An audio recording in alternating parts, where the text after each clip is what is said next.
ఎప్పటి నుంచో ఎదురు చూస్తున్న తెలంగాణ కేబినెట్ విస్తరణకు ముహూర్తం దగ్గర పడుతోంది. కొత్త సంవత్సరంలో కేబినెట్ విస్తరణతో పాటు ప్రస్తుతం ఉన్న మంత్రుల శాఖలు మారబోతున్నట్లు టాక్ వినిపిస్తోంది.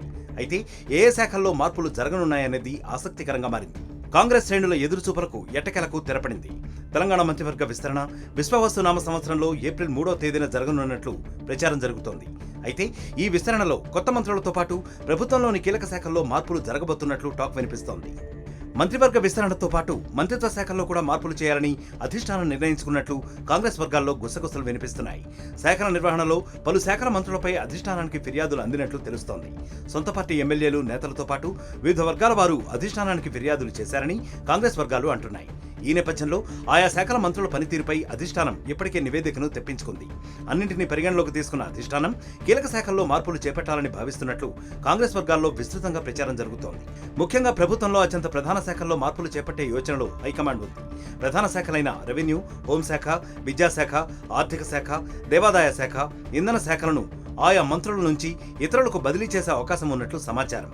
పార్టీ పట్ల విశ్వాసం, శాఖల నిర్వహణలో అత్యంత జాగ్రత్త తీసుకునే వారికే ఆ శాఖలను కేటాయించే ఆలోచనలో అధిష్టానం ఉన్నట్లు తెలుస్తోంది.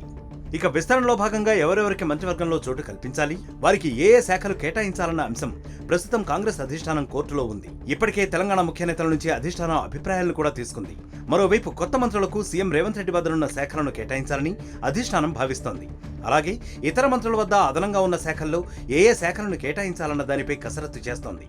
అయితే విద్యాశాఖ, హోంశాఖను మాత్రం సీఎం రేవంత్ రెడ్డి తన వద్దనే ఉంచుకునే అవకాశం ఉందని కాంగ్రెస్ శ్రేణులు చర్చించుకుంటున్నాయి.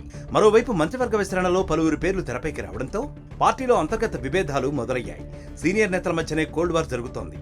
ముఖ్యంగా కోమటిరెడ్డి రాజగోపాల్ రెడ్డి, మంత్రి ఉత్తమ్ కుమార్ రెడ్డిల మధ్య పచ్చగడ్డి వేస్తే భగ్గుమంటోంది. కేబినెట్లో రాజగోపాల్ రెడ్డికి చోటు దక్కుతుందని వార్తలు రావడంతో మంత్రి ఉత్తమ్ కుమార్ రెడ్డి అసంతృప్తిని వ్యక్తం చేస్తున్నారు. తన భార్య పద్మావతి రెడ్డికి కూడా మంత్రి పదవి ఇవ్వాలని పట్టుబడుతున్నారు. అయితే తాను సీనియర్ నాయకుడినని, ఎంతో కాలం పార్టీ కోసం కష్టపడుతున్నానంటూ రాజగోపాల్ రెడ్డి వాదిస్తున్నారు. ఈ నేపథ్యంలో ఏప్రిల్ 3న మంత్రివర్గ విస్తరణ జరుగుతుందో లేదోనన్న సందేహాలు వ్యక్తమవుతున్నాయి. మొత్తంగా జరుగుతున్న పరిణామాలతో మంత్రివర్గ విస్తరణ, కీలక శాఖల్లో మార్పులపై కాంగ్రెస్ హైకమాండ్ ఎలాంటి నిర్ణయం తీసుకుంటుందనే ఉత్కంఠ సర్వత్రా నెలకొంది. మరిన్ని వీడియోస్ కోసం ఛానల్ ని సబ్స్క్రైబ్ చేయండి. లేటెస్ట్ అప్డేట్స్ కోసం వాట్సాప్ ఛానల్ ని ఫాలో అవ్వండి. ఆ లింక్ డిస్క్రిప్షన్ లో ఉంది.